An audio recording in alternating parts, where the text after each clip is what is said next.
Ça médicale? devient une grosse problématique. Alors déjà, sur notre communauté de communes, on ne compte que 10 médecins. 10 médecins pour 19, un peu plus de 19 000 habitants. Si on fait le ratio, ça fait presque un médecin pour 2000 habitants. C'est tout simplement de la folie. On se rend compte en Dordogne, ne serait-ce qu'en Dordogne, on compte en moyenne 8,3 médecins pour 10 000 habitants.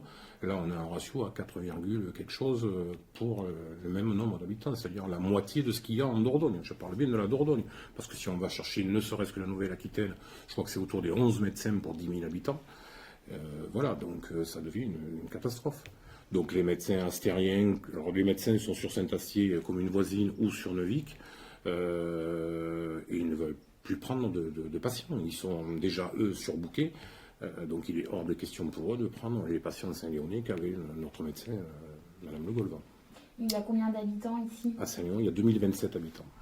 Vous avez, vous lancez un peu un cri d'alarme face à cette situation? C'est un gros cri d'alarme. Et puis, tous les Saint-Léonais appellent. Enfin voilà, on reçoit au moins une vingtaine de coups de téléphone tous les jours en mairie pour nous expliquer comment on fait, qu'est-ce qu'on fait, est-ce qu'on connaît des médecins susceptibles de nous prendre, parce qu'il y a des gens qui ont des pathologies avec des traitements qu'il faut suivre. Et voilà, ils sont dans le désarroi total.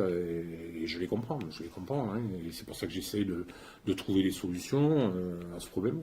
Donc c'est pour ça aussi que en quelque part, je vais dire que je me fais plaisir et j'écris au président de la République pour qu'il entende notre message et qu'on change les donnes par rapport à ces zones qu'on appelle des zones de revitalisation rurale, dans lesquelles notre communauté de communes ne fait pas partie. Et les critères qui sont choisis pour être dans ces zones-là sont alors peut-être valables sur le fait de faire venir des entreprises sur le territoire, mais ne le sont pas du tout pour récupérer des médecins généralistes. Donc ces zones donnent des gros avantages aux médecins sur leur implantation, sur l'exonération de charges, et qui peut nous permettre de les attirer, de les capter pour venir. Voilà, donc c'est ce que je demande au président de la République aujourd'hui, de réviser ces critères par rapport au milieu médical, de ne pas tout mélanger entre des entreprises et le milieu médical. Ça n'a absolument rien à voir.